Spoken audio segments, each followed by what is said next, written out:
So cross-functional teams versus feature teams, right? So the issue I ran into is because my teams are component teams, meaning they can only work on, these guys can only work on the database, and these guys can only work on the front end, and these guys can only work on the back end.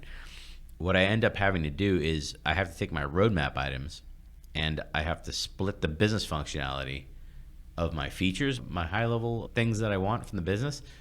I have to split them into components that can be knocked out by one single team because the team doesn't have the skill to completely implement the feature. And what that has led to is now, if you're to look at the stories in the backlogs across all the teams across the program, because there's several teams, it's like 4 or 5 teams, you'll be clueless. You'll have no idea what anyone's working on. Right. Because the features, they're not segments of business functionality anymore.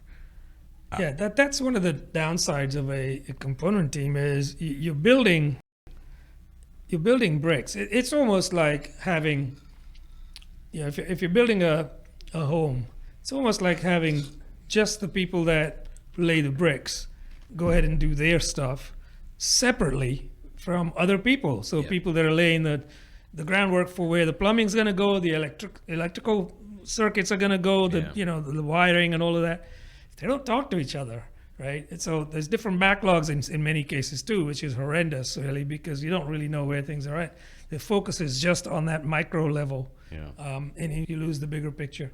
I don't quite get it, man. To be honest, I don't quite get the allure. Component teams, they do it because it's convenient. Oh yeah, right? that's And right. then the other thing is it's based on the thing. skill sets available. Mm-hmm. Feature teams, on the other hand, if they're stood up with the right structure, they can work, but you have to still take care of the overall product, right? Which is a summation of all the features that there. Otherwise, you could have feature disparity, right? Within the product, where something shines and something is perhaps not so good.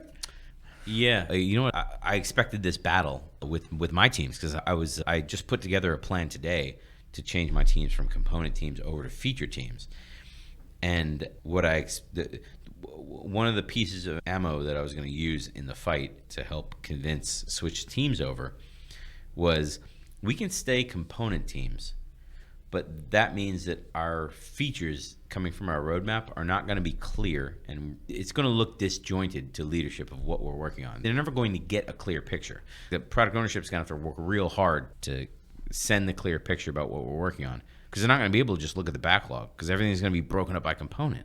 With feature teams, it'll be very clear because you'll send a feature through, and at a high level, the feature will come through, and the feature will get broken into stories, and the stories can get divided across teams, one or more teams, depending. It doesn't really matter, and they can implement the feature at the same time. A couple teams can combine their work, do the feature, and get it out and get it done in half time.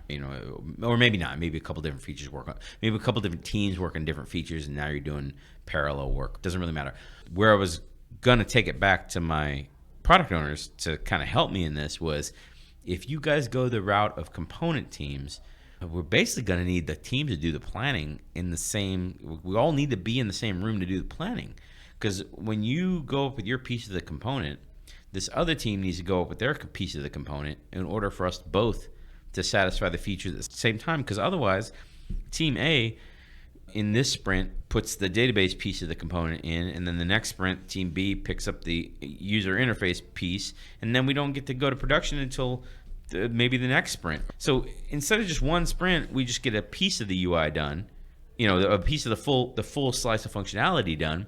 Now we got to wait 3 sprints and to give you honestly, to even give you a demo of what it's going to look like. Yeah, absolutely. So to that point, I think if you're just working on components, it might even be harder for the product owner, product management team to deliver anything useful to the end users, right? And it will take longer. Yeah. Where have we seen this before, where people build just the UI piece because they're ahead of it and the database stuff isn't ready? So what they do is, we're just going to have mock data, right? We don't have real data because, well, guess what? The data team hasn't got their act together yet. We don't have all that ETL work done. We don't have the data, the actual data. So we'll just mock it up, right? We'll just stuff some data in some JSON files and read those, and we'll just stitch it up together when the data is available. But what do you deliver to the user that sprint? You don't deliver anything that's usable, right? You give an illusion of progress there by saying, well, the front end's done. What can I use though? Well, not yet, because it's just mock data. Yeah. You can go look at the drop down, but that's not real. Yeah. It's like, right? So if we just want the illusion of progress, sure, have at it. But you're not delivering value. Yeah.